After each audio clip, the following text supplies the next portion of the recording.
Good evening and welcome to the evening news. I am Olubumi Ajiboye Agbola. The Minister of Information and Culture, Lai Mohammed, said President Buhari refrained from reacting to the spectacle at the Adamawa State governorship election because it does not micromanage government agencies. According to him, it was the prerogative of the Independent National Electoral Commission to deal with the infraction by the suspended Adamawa State Resident Electoral Commissioner, Hudu Hari. He also said he had not received any petition written to President Buhari to sanction the hearing rec, whom he simply described as an INEC employee. It will be recalled that Hari had announced the candidate of the All Progressives Congress, Aisha Binani, as winner of the intense Adamawa governorship race, despite ongoing collation of results from various local government areas. Consequently, INEC reported the rec to the appointing authority for appropriate action. President of Ukraine, Volodymyr Zelensky, has congratulated Nigeria's president-elect Asiwaju Bola Tinubu on his election victory. This was even as Zelensky invited Tinubu to his war-ravaged country on a state visit. The felicitation came 2 months after the former Lagos governor was declared winner of the contentious presidential election. In his congratulatory message, Zelensky praised Tinubu over his victory, adding that his war-torn country is determined to further strengthen cooperation with Nigeria. The Federal Executive Council has granted approval for the implementation of the Nigeria Customs Service Modernization Project to a concessionaire, despite warning by 2 senior advocates of Nigeria that asked the Attorney General of the Federation, Abubakar Malami, to obey a court order in respect of a dispute on the multi-million naira e-customs modernization project. The senior lawyers Ahmed Raji and Dipo Okwesheyi had in separate letters warned the AGF and the Minister of Finance, Budget and National Planning and Secretary to the government of the Federation of underhand efforts being made to obtain FEC's approval and ratification of the re-award of the e-customs modernization project. A federal high court in Abuja had last year restrained the federal government from enforcing or giving effect to an agreement on the customs modernization project. The federal government has urged persons with disabilities to stand out and ensure that they are counted in the forthcoming 2023 National Population Census. This is contained in a statement by the media aide to the Executive Secretary, Mr. Mbanefo Michaels, and National Commission for Persons with Disabilities, Mr. James Lalu, in Abuja. Mr. Lalu gave the charge while speaking at a town hall meeting with stakeholders organized by the National Population Commission to sensitize the public on the 2023 census. He appealed to PWDs to come out en masse to be counted during the exercise.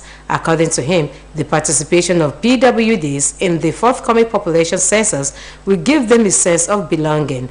Mr. Lalu reminded them that their numbers always command political and economic strength, especially as it relates to the equitable distribution of national wealth. The Executive Secretary also urged parents and guardians to encourage their wards to actively participate in the census to ensure visibility and social inclusion in the scheme of things in the country. The federal government has declared Friday and Monday as public holidays to mark this year's Eid al-Fitr celebration. The Minister of Interior, Rauf Aregbesola, made the declaration in a statement signed by the Permanent Secretary in the Ministry, Shuaib Begore. Aregbesola congratulated all Muslims for the successful completion of the holy month of Ramadan.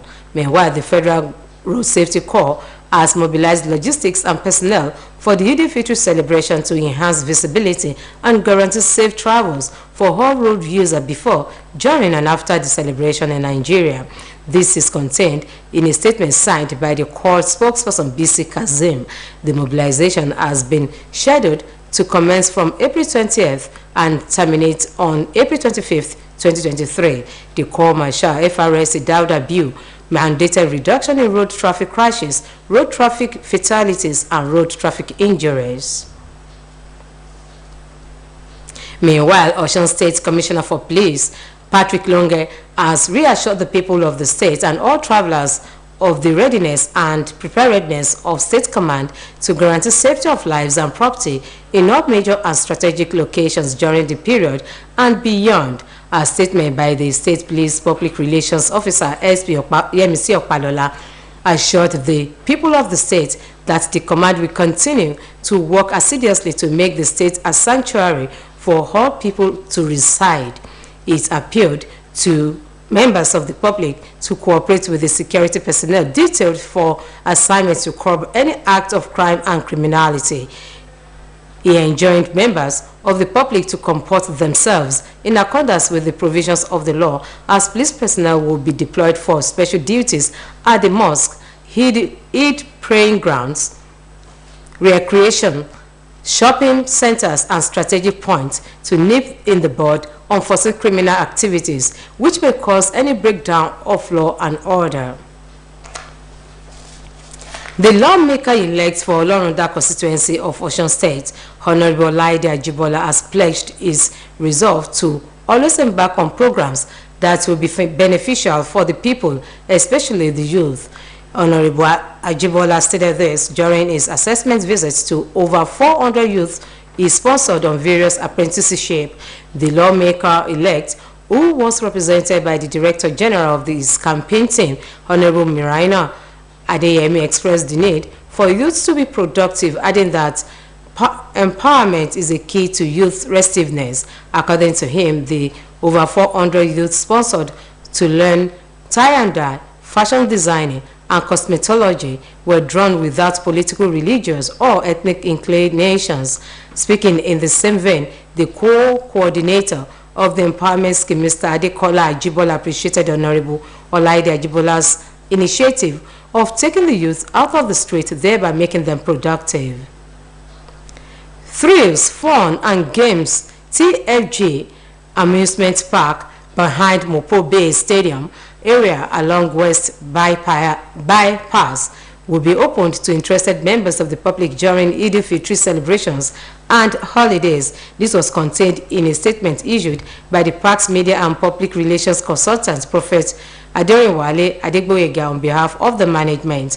The park, which opened formally during the Easter celebrations, has been attracting picnickers from all shades of life.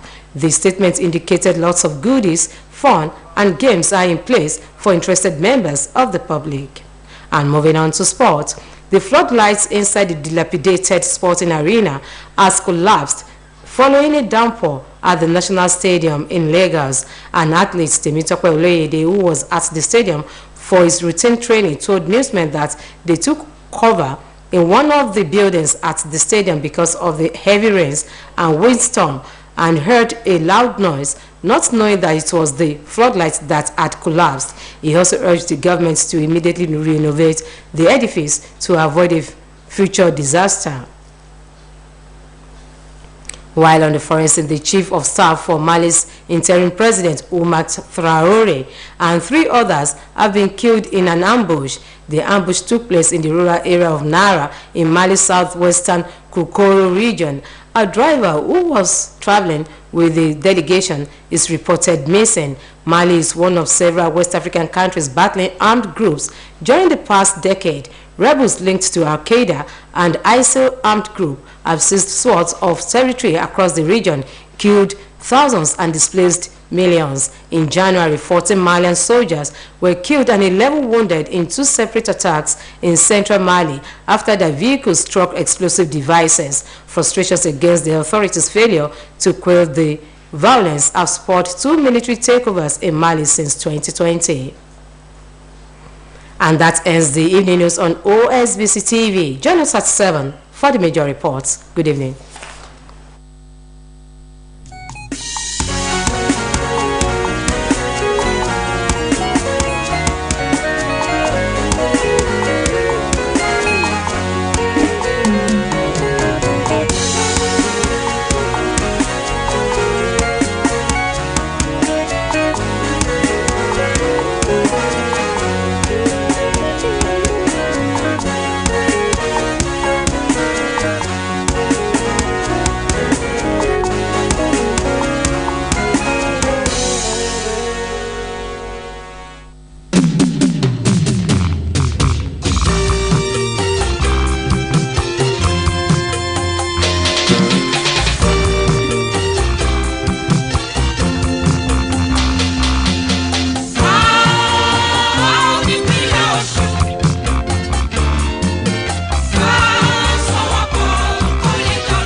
bàjẹ́ nígbà tiwa. Ogun máa wọ̀lú nígbà tiwa. Kí ọ̀wọ́n dọ̀pọ̀ lásìkò tiwa. Kí tálákà jẹun bóyó dẹ́mdẹ́m. Iwájú lọ̀pá ẹ̀mí tí ń rẹ̀ sí. Oníṣẹ́wọ́ oní àríṣe. Kí gbogbo oníṣòwò kẹrẹ́rẹ́ ọjà jẹ.